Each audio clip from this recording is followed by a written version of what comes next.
Now let's talk about how our sense of touch can be very calming, very grounding, particularly when we're anxious. Our bodies have a normal response to contact with or touching something that feels good, something smooth, something round, something comforting. It's a chemical that's released into our system that immediately helps us feel better. Think about wintertime when we all pull out our fleece and how good it feels to rub our arms, or how good it feels to rub someone else on the back once they have fleece on. There's an automatic that comes with touching something comforting.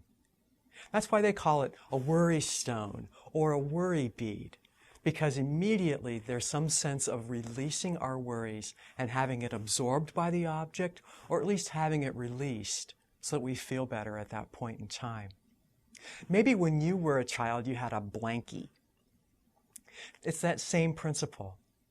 It's being in contact with something that's comforting, it's grounding us and connecting us to something that feels comforting or soothing or familiar.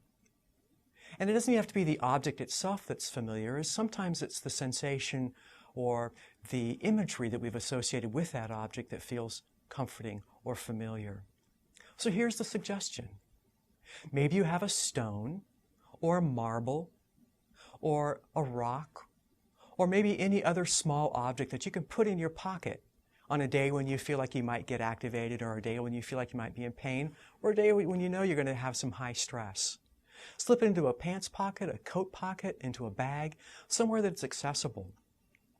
It might even be a day in which you can't take time out to feel your stress, and that's fine. Put it in your pocket. During the meeting, during the time you have to be on, just reach in and touch it. The sensation of the touching itself will be comforting.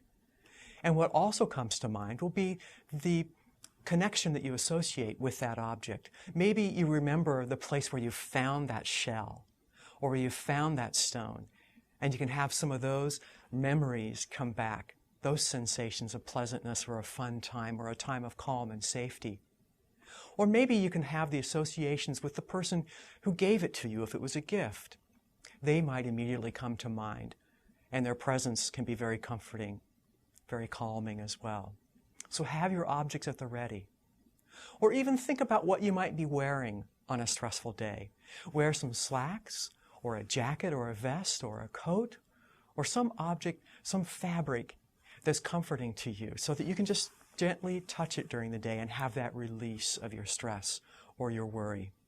You may even find that using paper in your pocket can be beneficial.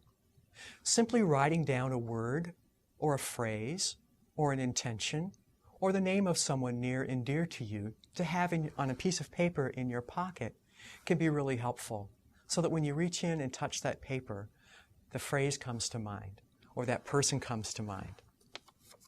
Remember also, when you're feeling stress, to breathe. Here are some samples of things that might inspire you as to what to put in your pocket for soothing and calming. Here's a seed pod, very soft and very smooth, very shiny to look at, and it fits right into the palm of the hand. Sometimes just having something to wrap your entire hand around can be beneficial. Here's a shiny marble, an art piece. The artist is someone who is important to me, and so it's helpful for me to carry it with me. Here's a piece of glass that I found on a beach once. It's been weathered by the elements and survived many storms to be beautiful, to be comforting, and it feels very good to the touch. A piece of seed corn to remind me that great things lie ahead. That again fits just nicely between my fingers with a very smooth texture, with some interesting texture to touch. A Petoskey stone, that when I touch it, it not only feels good, but I can see the beautiful pattern on the stone. A found stone that's smooth on both sides, but resembles a heart in shape. And of course, a small heart to carry. And my piece of paper, remember to breathe.